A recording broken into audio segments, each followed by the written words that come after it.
Emily was the kind of woman most people didn't notice. Every morning, she arrived early at K-Tech Holdings, dressed in soft-colored Ankara skirts and neat blouses. Her smile was gentle, and her voice never rose above a whisper. She brought tea before anyone asked, solved problems before they became crises, and remembered things even the CEO forgot.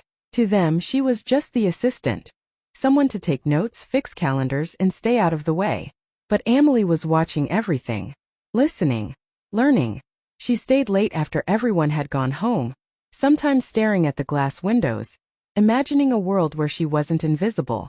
In those quiet hours, she read business plans, rewrote contracts, and even corrected numbers in the investor slides, while others took the credit. But she never complained. She never bragged. What they didn't know was that Emily had her own vision, her own plan. Every paycheck she earned, she invested silently.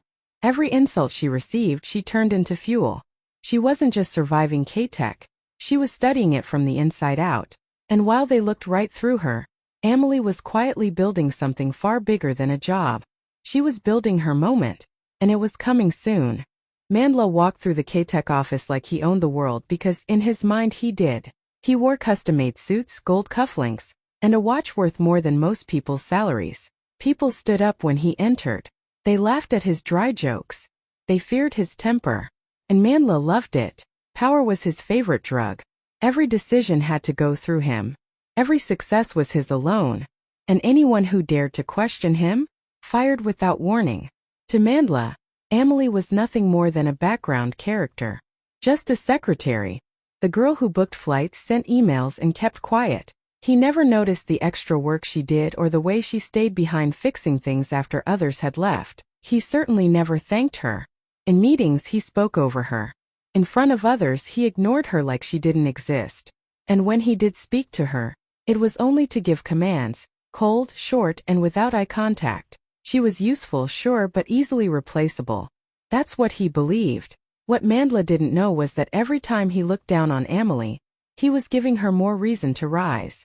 He was so sure of himself, so blinded by pride, that he never imagined she could be a threat. He had no idea she was quietly learning the business better than he ever had.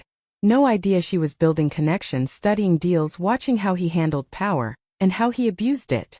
Mandla thought he was untouchable. He thought he'd built a kingdom no one could shake. He thought loyalty meant silence and silence meant weakness. But he was wrong about everything. Especially about Emily. And on the day he fired her, thinking he'd erased her from his story, he unknowingly wrote the first line of hers. The empire he believed would last forever was about to crumble, and it would start with the woman he never saw coming. At first Lyra tried to ignore it. She told herself she was just overthinking. But deep down, something didn't feel right anymore. Duma, who used to rush home just to eat dinner with her, suddenly started working late, almost every night. When she asked, he always had a reason. Deadlines, he'd say, or just one more client meeting.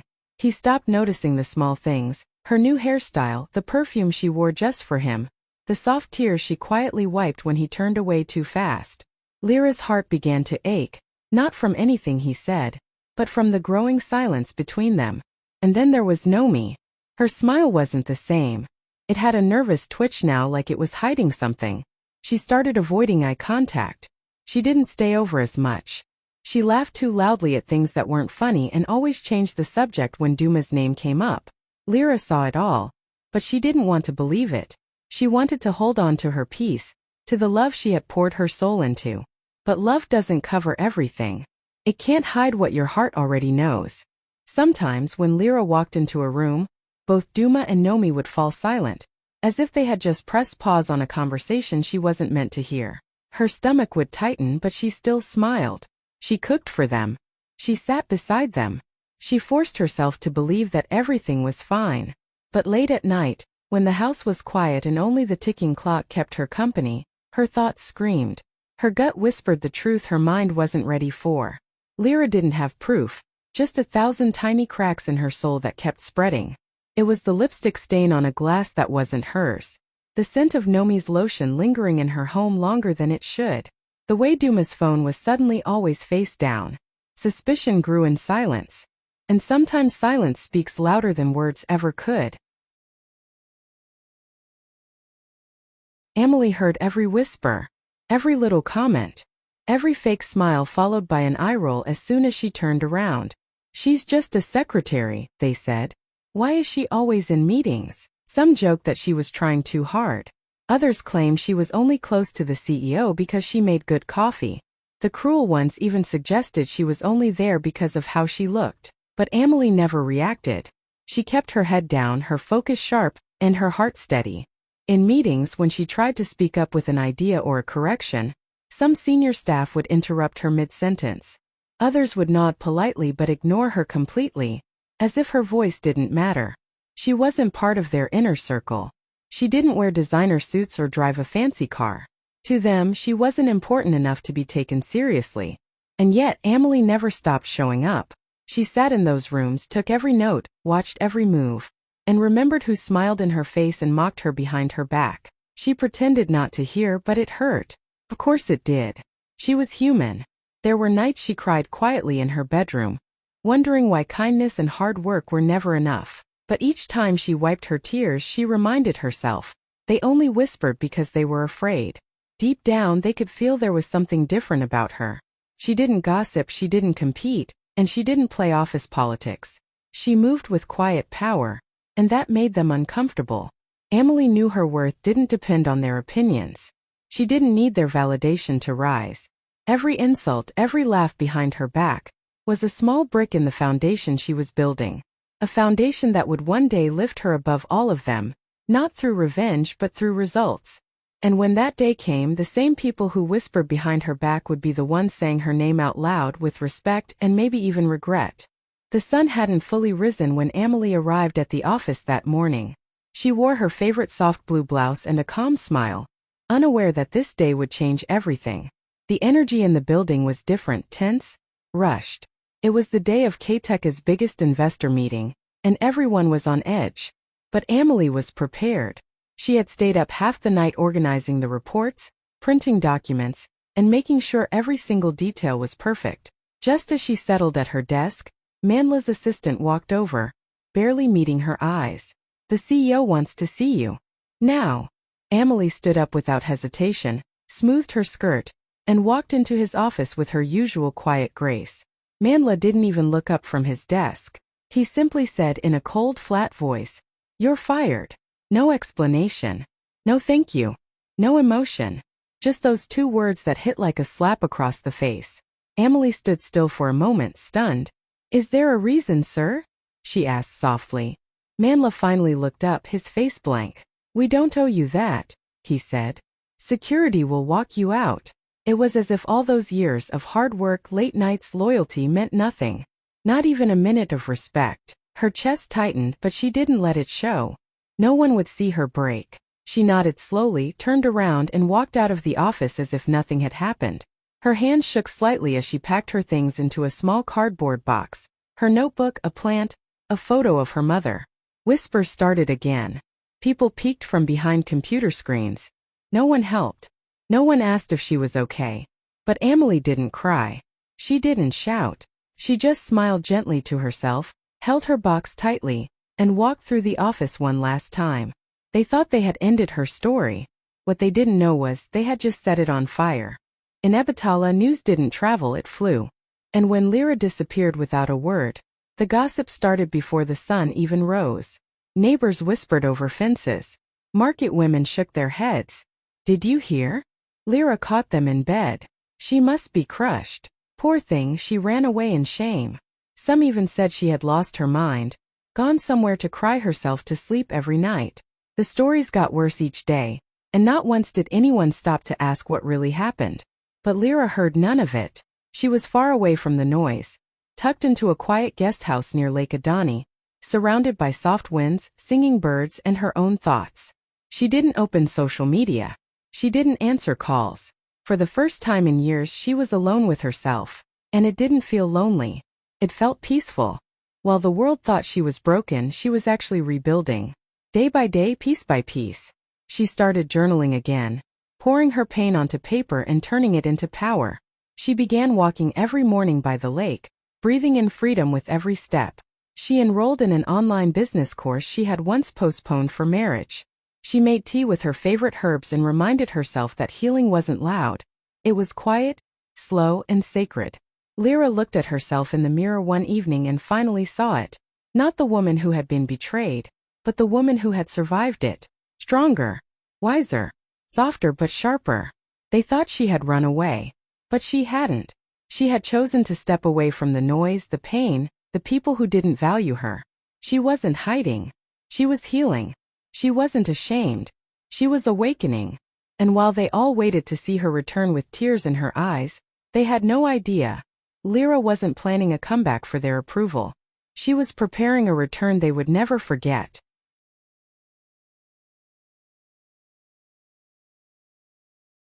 Later that same afternoon, Mandla walked into the glass boardroom like a man arriving to claim his crown. His steps were sharp, his suit perfectly tailored, and his smile full of pride. This was supposed to be his big day. The moment he'd finally announce KTech's international expansion to the investors, the board, and the media partners watching via livestream. Months of planning had led to this. He imagined applause, handshakes, maybe even headlines with his name. The boardroom buzzed with quiet excitement. Investors from across Africa and abroad were seated, flipping through the sleek presentation folders Amelie had prepared just days earlier. Cameras were being set up in the back. Mandla took his seat at the head of the long polished table, looking around with the confidence of a man who thought he had already won. He cleared his throat. "Thank you all for coming," he began. "Today marks a new chapter for KTech." His voice echoed through the room, smooth and full of control. He motioned to the tech team. "Please start the presentation." The lights dimmed slightly. The projector blinked to life. But instead of the company logo or the expansion roadmap, something else appeared on the screen. Something Mandla didn't expect. His smile faltered. The first slide was titled New Leadership, New Vision. At the bottom in bold gold letters, Amelie Dubé Partner, 48% stakeholder. The room went still. Mandla stared at the screen, frozen. He glanced at the board members. Some looked confused.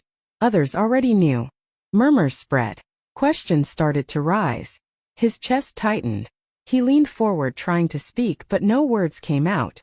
Everything he had planned, every moment he had imagined, the applause, the praise, it all disappeared in seconds, because this meeting, the one meant to prove his power, had just been taken from him. Not by a rival, not by a competitor, but by the woman he had fired that very morning. And this was only the beginning. The projector flickered softly, and for a split second, Mandla thought there was a technical glitch. But then the image became clear, bold and impossible to ignore. In white letters against a deep navy background, the slide read, New Partner 48% Ownership. And just below it in gold, Amelie Dubé. At first, the room went completely silent. No one moved. No one even breathed. Mandla's jaw tightened. He blinked, thinking maybe he had misread it. But the name stayed right there, bright, powerful, undeniable. His chest tightened. A nervous laugh almost escaped his lips, but it died quickly. This wasn't a joke. Amelie's name, the assistant he had fired just hours earlier, was now front and center, introduced not as a staff member, but as a partner. With nearly half the company, Mandla gripped the edge of the table. His eyes darted toward the board members. A few stared back at him with unreadable expressions. One or two even looked satisfied. And that's when it hit him. This wasn't just a surprise slide. This had been planned. Quietly. Carefully. Without him. A few investors leaned in, whispering to each other. Someone at the far end of the table asked, "Is this correct?" The head of legal simply nodded, flipping through his notes. "Fully verified," he said. "She's been acquiring shares over the last 3 years through outside investment groups. All legal. All approved." Mandla felt the heat rise in his face. He tried to speak, but his throat felt dry. His voice didn't come. He had fired her that morning, thinking she was just an assistant, a name he could erase with one cold sentence. But now her name had returned, bigger, louder, and carrying more weight than his own. The room was still quiet, but the silence now had a different meaning. It wasn't confusion anymore. It was power shifting. And Mandla, once the king of the room, was no longer the one in control. The woman he had overlooked had just become the one they were all looking at. Just as the room buzzed with whispers and rising questions, the boardroom door opened, and Amelie walked in. Every head turned. She wore a striking Ankara power suit in deep burgundy and gold, with bold patterns that wrapped around her shoulders like armor. Her hair was wrapped in a matching gelly, tall and elegant. She didn't smile. She didn't rush. She simply walked, head high, shoulders back, each step steady and graceful, like a queen returning to her rightful throne. No one said a word, but the energy in the room shifted the moment she entered. The same people who used to look through her now couldn't take their eyes off her. She walked straight to the front, next to the projector screen that still showed her name. She didn't even glance at Mandla. He was just a shadow in the corner now. She stood tall, her hands calmly resting on the edge of the table. Her eyes met each board member's one by one, not with anger but with power. She didn't raise her voice. She didn't need to. Her presence was louder than anything she could say. "I believe you've all seen the slide," she said, her voice clear, calm, and full of quiet fire. "Let's begin." There was no shakiness in her tone. No bitterness. Just certainty. Mandla watched, stunned and silent, as his room now leaned toward her. Investors who never acknowledged her before now nodded with interest. Executives who once rolled their eyes now sat up straighter. The woman they called just the secretary had transformed before their eyes. Not suddenly, but with years of patience, planning, and purpose. Amelie didn't gloat. She didn't explain her rise. She didn't need to. Because the truth was clear. This moment wasn't luck or revenge. It was earned. Every second of silence. Every insult. Every long night had led her here. She had been underestimated her whole life. But now they were seeing her for the first time, and no one would forget what they saw. Lyra stepped up to the mic, her heels clicking softly against the marble floor beneath the altar. The guests were still whispering, confused by the absence of a groom. Some had leaned forward, waiting for someone to join her. Others thought maybe the groom would walk in late as a surprise. But when Lyra took the mic and turned to face the crowd, everyone went silent. She smiled gently, her eyes glowing, not with anger but peace. Calm, steady, graceful. "Thank you all for coming," she began, her voice clear and soft. "I know many of you came here today expecting to see me marry someone. A man. Partner. A love story. But today I've chosen something different." People leaned in closer. "Today," she said, pausing for a moment as she looked directly at Duma and Nomi sitting near the front, "I marry the woman who loved me the most, me." The crowd gasped. Chairs shifted. Mouths opened. Hands covered lips. Duma's face went pale. Nomi's eyes widened, her jaw trembling. They had expected drama, maybe even revenge. But they hadn't expected this kind of power. This kind of grace. This kind of freedom. Lyra stood tall, her smile never fading. "For years I gave everything I had, my love, my time, my loyalty. I forgot how to love myself. I let others eat from my plate while I went hungry. But not anymore." Her voice didn't shake. "This is my day. My new beginning. Not to prove anything to the people who betrayed me, but to honor the woman who survived it." Tears welled up in a few guests' eyes. A few women nodded slowly, moved beyond words. This wasn't just a statement, it was a revolution. Lyra gently placed the mic down, picked up a simple ring from the velvet box beside her, and slid it onto her own finger. A symbol. Promise. To never forget her worth again. And just like that, she turned heartbreak into history. This wasn't a wedding of two. It was the crowning of one. And she wore that crown with no shame, only power. Lyra stood at the altar, holding a small card in her hand. But these weren't traditional vows. There was no groom waiting to hold her hand, no promises of for better or worse to another person. These vows were different, deeper. They were for her.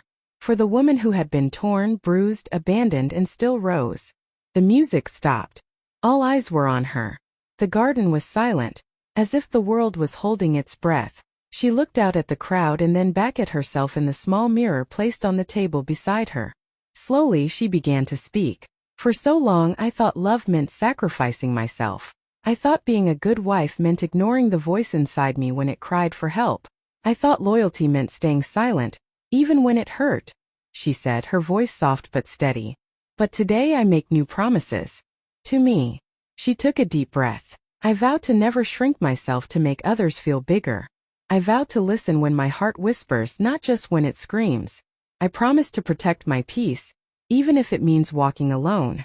Her eyes filled with tears, but she didn't look away. I promised to forgive myself, for ignoring red flags, for trusting people who didn't deserve me, for staying too long. I promised to speak kindly to myself, to believe in myself, to fight for my dreams again. She placed her hand gently over her chest. And most importantly, I promised to never betray myself again. There wasn't a single dry eye in the crowd. Even those who came out of curiosity now sat in awe. These weren't just words, they were a healing, a cleansing, a declaration of worth. Duma sat frozen, guilt heavy on his face. Nomi looked down, unable to meet Lyra's eyes. But Lyra didn't look their way. Her focus was on something bigger, her future. This wasn't just a ceremony. It was a sacred moment. A woman choosing herself, fully, publicly, proudly. As the ceremony ended and the sun began to set over Muneo Gardens, waiters in crisp white uniforms began handing out small cream-colored gift boxes to every guest. Each box was tied with a delicate indigo ribbon, the same shade as Lyra's gown. People smiled, thinking they were about to receive a fancy thank you gift. Maybe chocolates, scented candles, or souvenir jewelry. But when the boxes were opened, the garden fell into an eerie silence. Inside each box were photographs. Clear, undeniable, painful photographs of Duma and Nomi. In hotel lobbies, in the back seat of his car, holding hands behind closed doors, kissing in dimly lit corners, laughing on nights they told Lyra they were just running errands or busy with work. Proof. Receipts. Every single photo dated and time-stamped. And tucked neatly beneath the photos was a handwritten note from Lyra. Just one sentence. This was never about revenge. It was about release. Guests sat stunned. Some gasped. Others looked around, unsure of what to say or do. Whispers swept through the garden like a sudden windstorm. She knew all along. She had the receipts. She planned all this with so much grace. No shouting. No drama. Just truth served cold and quiet. Duma stared at the photos in disbelief, his hands shaking. Nomi's face turned white, then red, then pale again. The shame hit harder than any insult ever could. Because Lyra hadn't exposed them out of spite. She had done it with elegance. With peace. With power. It wasn't about hurting them. It was about setting herself free. Every person who opened that box didn't just witness the betrayal. They felt the weight of what Lyra had carried in silence. The pain. The dignity. The decision to walk away without a single scream, only strength. It was the kind of truth that didn't scream, it echoed. And in that moment everyone finally understood. Lyra didn't just walk away. She let go. By the next morning Lyra's story was everywhere. Videos from the ceremony flooded social media. Clips of her walking alone down the aisle in that royal indigo gown. Her vows to herself. And the moment guests opened those small boxes with the photos inside. People reposted, shared, and commented faster than a wildfire. Hashtags like #LyraTheQueen, #SelfLoveWedding, and #RebirthBride trended for days. Women across Abatala and even far beyond felt something shift. They saw themselves in Lyra's pain and felt hope in her courage. She was no longer just the woman who was cheated on. She was something bigger, something powerful. A symbol of healing, of standing tall after being crushed, of rewriting your own story on your own terms. Interviews started pouring in. Journalists called her brave. Therapists quoted her words about never betraying yourself again. Influencers used her story to inspire their followers, calling her a new kind of queen, one who didn't need a king. And Lyra? She watched it all quietly from the guest house near Lake Adani, her heart still fragile but beating stronger each day. She had never planned to go viral. She only wanted to free herself. But now thousands of women were thanking her, writing messages about how they too would choose themselves from this day forward. Even older aunties who once gossiped about her now called to say, "We are proud of you, child." Lyra felt the weight lift off her shoulders, a little more with every kind word. She was no longer alone. She had started a movement without meaning to, one that told every woman, your worth is not tied to who stays or who leaves. Your worth is tied to you. Lyra smiled softly as she read the messages flooding her phone. Her journey had begun in heartbreak, but it was ending in power. She wasn't just surviving anymore. She was leading, rising, and the world had no choice but to watch her shine.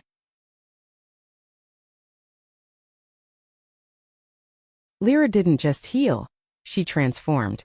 What started as a personal act of courage became the beginning of a whole new life. After her story went viral, brands started reaching out. Clothing labels wanted her to model confidence. Book publishers offered her deals to write her story. Mental health organizations asked her to speak to young women.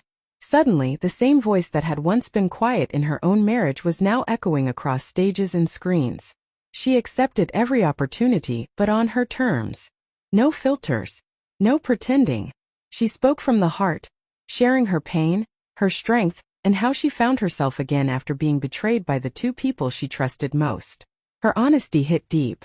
Women cried at her talks. Young girls lined up for photos. Aunties thanked her for saying things they were never allowed to say. She launched her own foundation, the Rebirth Project, which supported women going through emotional betrayal, divorce, and identity loss. She created workshops, safe spaces, and programs that helped women rebuild, not just survive. Slowly, Lyra became more than a story. She became a movement. Her days were now full of color. Early morning interviews, powerful stage talks, late-night journal entries by the lake. She wore bold colors again. She danced without fear. She laughed without guilt. And most of all, she loved herself without apology. Duma and Nomi became nothing more than names from her past. People still whispered about them, but Lyra never mentioned them again. She had no need. She had already said everything that needed to be said. With her silence, her strength, and her success. This was her empire now, built not on revenge but on rebirth. Lyra didn't need to shout to prove anything. She simply lived, fully, loudly, beautifully. And this time she made one thing clear. No more shrinking. No more begging. No more apologies. Only power. Only peace. Lyra now lives in a quiet, sun-kissed home near Lake Awoja, surrounded by still waters and soft winds. Every morning she wakes up to the sound of birds. Not the weight of betrayal. She makes her tea slowly, walks barefoot in the garden, and watches the sunrise like it's her personal miracle. There's no chaos, no pretending, no walking on eggshells. Just peace. Real quiet peace. She no longer checks her phone with fear. She doesn't cry into her pillow or ask herself why she wasn't enough. That version of Lyra, the one who begged for love, who gave everything without being seen, is gone. In her place stands a woman who knows exactly who she is. The betrayal that once shattered her didn't break her forever. It woke her up. It reminded her of her worth. And instead of staying in that pain, she turned it into something powerful. She became her own home, her own healer, her own queen. People still talk about her, but not with pity anymore. Now they speak with awe. She's the woman who married herself. She turned heartbreak into a whole movement. She walked alone and still won. Lyra doesn't need a crown to feel royal. Her peace is her crown now. And every time she looks at the lake's calm reflection, she sees it clearly. A woman who was broken but never destroyed. A queen who walked alone and never looked back.